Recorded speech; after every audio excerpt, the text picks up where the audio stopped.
और चलिए इसी के साथ एक बड़ी और अहम जानकारी का रुख कर लेते हैं। तो बड़ी खबर आप तक पहुंचा रहे हैं। भोपाल से खबर है, रमाशंकर कठेरिया को सह प्रभारी बनाया गया है। ये बड़ी जानकारी है। कठेरिया एमपी बीजेपी के सह प्रभारी नियुक्त किए गए हैं। बड़ी जानकारी है। ओम माथुर छत्तीसगढ़ बीजेपी के प्रभारी बनाए गए हैं। बड़ी खबर है। तो ओम माथुर छत्तीसगढ़ बीजेपी के प्रभारी बनाए गए हैं और रमाशंकर कठेरिया को सह प्रभारी बनाया गया है। बड़ी और अहम जानकारी आप तक हम पहुंचा रहे हैं। बड़ी खबर है। भोपाल से रमाशंकर कठेरिया को सह प्रभारी नियुक्त किया गया है और इसके अलावा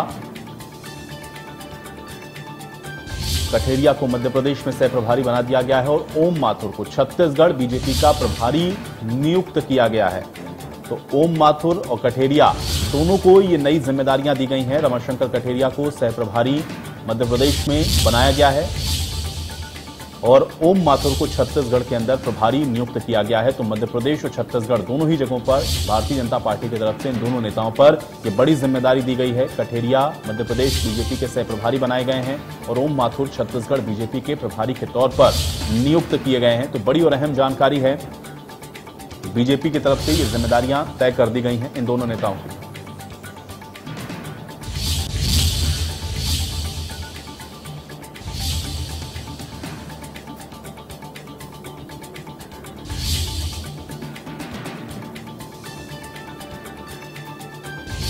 और चलिए इसी पर बातचीत करते हैं। सीधे रुख कर लेते हैं न्यूज रूम का। हमारे साथ हमारे सहयोगी मनोज जुड़ चुके हैं। मनोज जी, कैसे इसको देखा जाए, चूंकि दो शख्स हमको दिख रहे हैं जिनको बड़ी जिम्मेदारी सौंपी गई है मध्य प्रदेश और छत्तीसगढ़ के अंदर, कितना महत्वपूर्ण इसको मान रहे हैं? से खबर है और दो शख्स नहीं है, बहुत बड़ा संगठन का फेरबदल यहां पर हुआ है। जेपी नड्डा रायपुर में है, लेकिन रायपुर में होते हुए छत्तीसगढ़ का प्रभारी बदल दिया गया। खबर यह है कि छत्तीसगढ़ का प्रभारी बदला गया है। पुरंदेश्वरी छत्तीसगढ़ की प्रभारी हैं, वो उनके साथ मौजूद हैं, लेकिन ओम माथुर को छत्तीसगढ़ का प्रभारी बनाया गया। ये बड़ी खबर है छत्तीसगढ़ के लिए, देश के लिए बड़ी खबर है।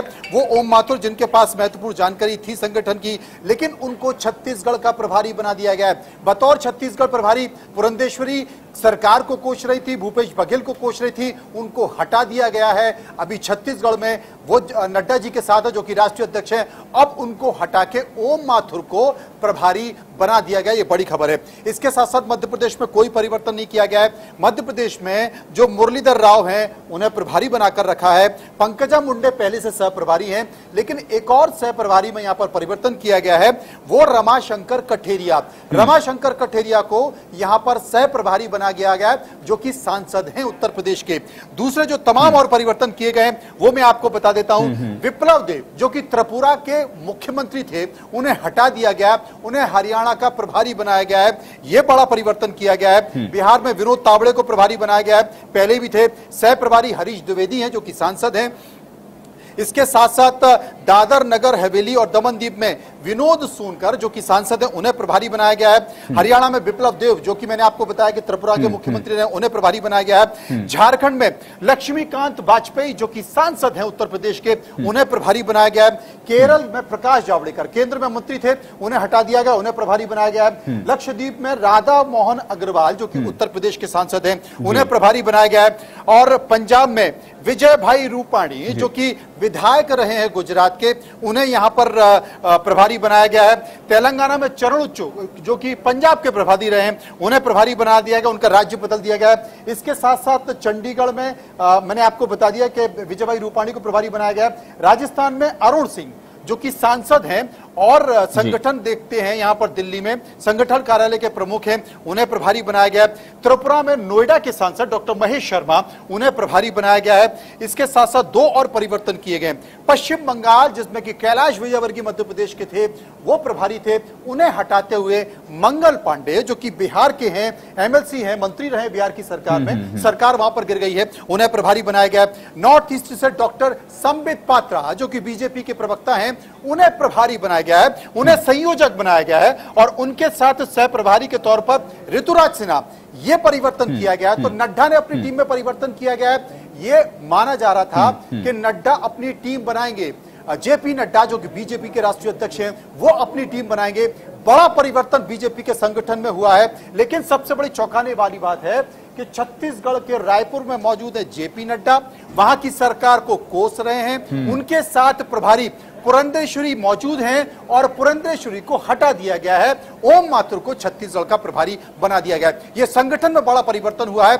अब आगे आगे बीजेपी में और बड़े परिवर्तन होने जा रहे हैं। संगठन में भी परिवर्तन होंगे, सरकारों में भी परिवर्तन होंगे, वो परिवर्तन होने जाएंगे। लेकिन उसके पहले बीजेपी के राष्ट्रीय संगठन में ये तमाम परिवर्तन। और दूसरे बड़ी दुख की बात, मध्य प्रदेश से किसी भी व्यक्ति को संगठन में, राष्ट्रीय संगठन में जेपी नड्डा ने इस सूची में स्थान नहीं दिया है। यानी कि आप समझ सकते हैं कि मध्य प्रदेश राजनीतिक तौर पर कितना ज्वलंत हो चुका है कि वहां किसे बनाया जाए, किसे हटाया जाए। चुनाव आने वाले हैं, कौन नाराज होगा, कौन खुश होगा। तो इस सूची में मध्य प्रदेश के किसी भी व्यक्ति को नहीं बनाया गया है। केवल अरविंद मेनन, जो कि वहां पर संगठन महामंत्री थे मध्य प्रदेश में, और उन्हें बिहार भेज दिया, उन्हें पश्चिम बंगाल भेज दिया गया। अरविंद मेनन को सह प्रभारी बनाया गया तेलंगाना का। उन्हें तरुण चुग के साथ, यानी कि तेलंगाना के प्रभारी तरुण चुग और तरुण चुग के साथ उन्हें सह प्रभारी बनाया गया है। उन्हें भी पश्चिम बंगाल से हटा दिया गया है। बिल्कुल, लेकिन मनोज जी, ये खासतौर से छत्तीसगढ़ के अंदर जो परिवर्तन हुआ है, इसके पीछे की वजह क्या नजर आ रही? क्योंकि लगातार आप भी बता रहे हैं कि एक तरफ जेपी नड्डा मौजूद हैं, पुरंदेश्वरी उनके साथ में है, लेकिन हम देख रहे हैं कि यहाँ पे प्रभारी जो है वो बदला जा रहा है। इसके पीछे का कारण क्या नजर आ रहा है छत्तीसगढ़ के लिहाज से हम लोग समझें तो? सबसे बड़ी बात है कि पुरंदेश्वरी एक तो अंग्रेजी जानती है और दूसरा वो अपनी स्थानीय भाषा, जिस प्रदेश से आती है, यानी कि वो दक्षिण से आती है, वो जानती है। हिंदी में उनका हाथ तंग है। इसके साथ साथ वो छत्तीसगढ़ पहुंची थी और तमाम छत्तीसगढ़ के नेताओं को उन्होंने फटकार लगाई थी।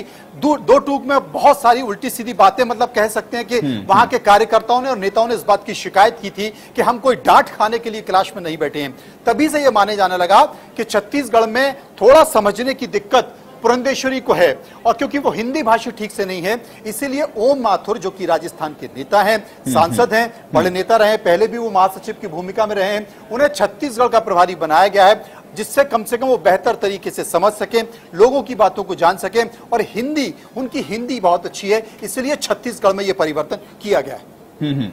बिल्कुल। और मध्य प्रदेश में चूंकि अभी आप बता रहे थे कि कोई नेता ऐसा नहीं जिसको इस नई नियुक्तियों में हम लोग देख पाए, या मध्य प्रदेश का कोई नेता हमको राष्ट्रीय संगठन में नजर नहीं आ रहा है, इसके पीछे का कारण क्या है और इसका इंपैक्ट? क्योंकि अब चुनाव में तो 1 साल का वक्त बचा है, किस तरह से इसको आप देख रहे हैं? इस एक्सरसाइज को कैसे देखा जाए? मध्य प्रदेश का कोई नेता हमको राष्ट्रीय संगठन में नहीं दिख रहा।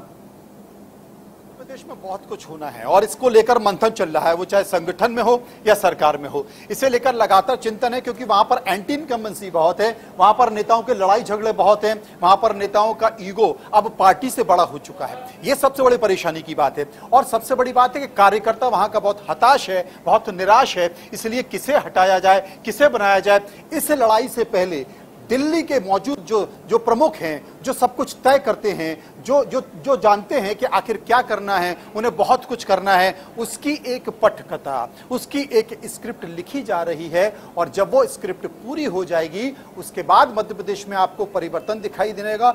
उस समय मध्य प्रदेश में आपको नियुक्तियां दिखाई देंगी। तो अभी मध्य प्रदेश को, क्योंकि मध्य प्रदेश, छत्तीसगढ़, राजस्थान, ये 3 विधानसभा के चुनाव लोकसभा के पहले हैं और उसके पहले गुजरात और हिमाचल के चुनाव हैं। तो सबसे पहले इन स्थिति में छत्तीसगढ़ में उनको जो परिवर्तन करना था कर दिया, प्रदेश अध्यक्ष बदल दिया, वहां पर सीएलपी लीडर यानी कि नेता प्रतिपक्ष बदल दिया। मध्य प्रदेश की बारी है। मध्य प्रदेश को लेकर दिल्ली के आला कमान के दिमाग में बहुत कुछ है, बहुत कुछ पक रहा है, बहुत कुछ चल रहा है, उसकी स्क्रिप्ट लिखी जा रही है। अभी वो स्क्रिप्ट पूरी नहीं हुई है, लेकिन जरूर होगी। और मध्य प्रदेश के अगर किसी भी नेता का नाम अगर इस सूची में नहीं है, तो आप समझिए कि मध्य प्रदेश को लेकर बहुत कुछ प्लान किया जा रहा है। तो मनोज जी, क्या हम ये माने कि अभी हम लोग थोड़ा सा इंतजार और कर लें, क्योंकि ये जो बड़े परिवर्तन हमको दिख रहे हैं मध्य प्रदेश में, इससे भी बड़ा कुछ संगठन से लेकर के तमाम चीजों में हमको दिखेगा, वो नजर आएगा, क्योंकि फोकस तो अभी मध्य प्रदेश के ऊपर है, कम से कम केंद्रीय नेतृत्व का।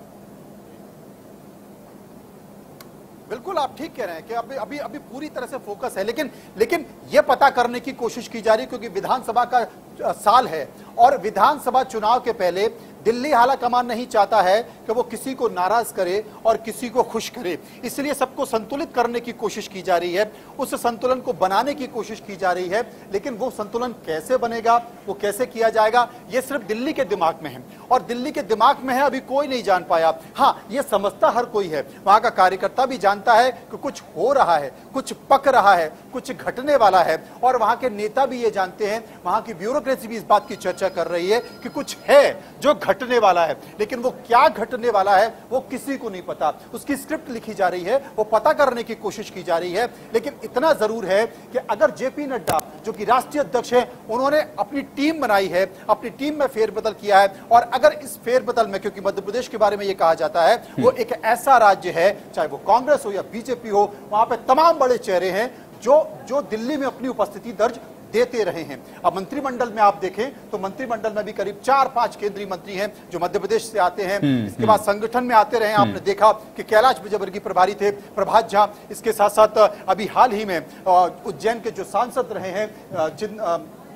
सत्यनारायण जटिया, उनको संसदीय बोर्ड में भी लिया गया, उनको केंद्रीय चुनाव समिति में भी लिया गया। एक तो अचानक से वो निकल कर आ गए। तो इसलिए उसके बाद अभी तमाम इंतजार कर रहे नेता, बहुत बड़े बड़े नेता हैं, लेकिन उनको अभी इस सूची में शामिल नहीं किया गया है, क्योंकि पहले कुछ नाम हैं जो संगठन में हैं, कोषाध्यक्ष संगठन में है, सचिव संगठन में है, लेकिन इस सूची में कोई परिवर्तन नहीं है। मध्य प्रदेश के किसी बड़े नेता का नाम नहीं है। अगर पश्चिम बंगाल में परिवर्तन कर दिया गया है, पश्चिम बंगाल में अगर प्रभारी बदल दिया गया है, तो कैलाश विजयवर्गीय क्या करेंगे?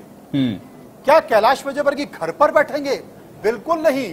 कैलाश विजयवर्गीय को लेकर इसका मतलब पार्टी कुछ सोच रही है, विचार कर रही है। मध्य प्रदेश का चुनाव है, क्या उनको विधानसभा चुनाव में इस्तेमाल किया जाए, क्या उनको विधानसभा चुनाव में लगाया जाए? तो इसका मतलब अगर कैलाश विजयवर्गीय को सूची में नहीं लिया गया है, कैलाश विजयवर्गीय को अगर जेपी नड्डा की टीम में शामिल नहीं किया गया है, तो फिर कहां लिया जाएगा? इसलिए मैं आपको बोल रहा हूं कि मध्य प्रदेश को लेकर अभी स्क्रिप्ट लिखी जा रही है।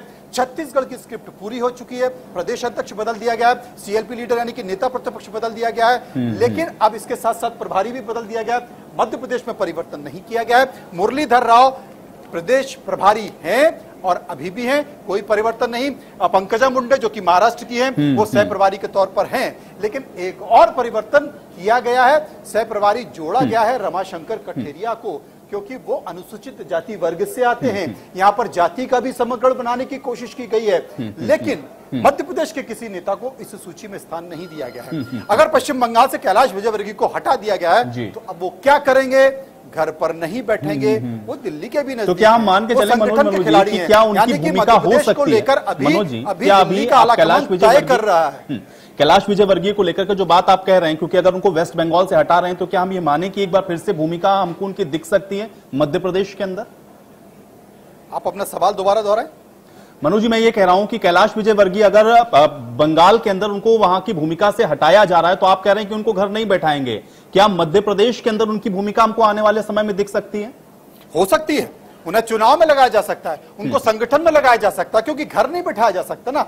वो दिल्ली के भी नजदीक हैं, वो मध्य प्रदेश में कार्यकर्ताओं में भी उनकी पकड़ है। कैलाश विजयवर्गीय ही क्यों, तमाम और बड़े नेता, मध्य प्रदेश के और बड़े नेता जो दिल्ली में अपनी उपस्थिति दे सकते हैं। अगर मध्य प्रदेश के किसी भी व्यक्ति का नाम इसमें नहीं है, तो ऐसा नहीं है कि उनको घर बैठाया जा रहा है। इसका मतलब दिल्ली मध्य प्रदेश के विधानसभा चुनाव पे फोकस कर रही है, क्योंकि उनके पास जो रिपोर्ट पहुंची है, वो रिपोर्ट कोई बहुत अच्छी रिपोर्ट नहीं है। वो ये है कि कार्यकर्ता थोड़ा निराश है, संगठन कमजोर है। वहां पर ज्योतिरादित्य सिंधिया चंबल में है, नरेंद्र सिंह तोमर वहां पर पहले से ही हैं, दोनों के बीच एक खिंचाव पैदा हो गया है। वहां पर अभी हाल ही में जो नगरीय निकाय चुनाव की रिपोर्ट बनी है, उस रिपोर्ट में यह निकल कर आया है कि दोनों विचारधाराओं का टकराव है, और हमारी अगर हार हुई है तो वो दोनों विचारधाराओं के टकराव के कारण हुई है।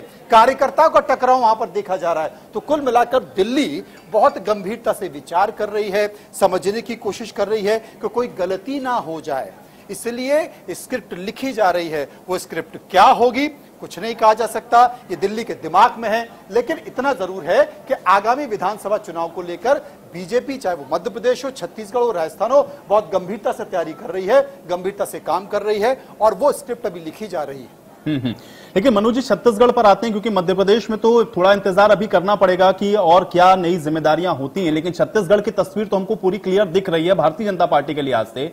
वहां पर अभी जो नई जिम्मेदारी ओम माथुर को दी गई है, इससे आपको क्या लग रहा है? और ओम माथुर को अगर हम लोग देखें तो उनके इंपैक्ट को आप कैसे देखेंगे छत्तीसगढ़ के अंदर? इससे क्या परिवर्तन आपको नजर आ रहा है?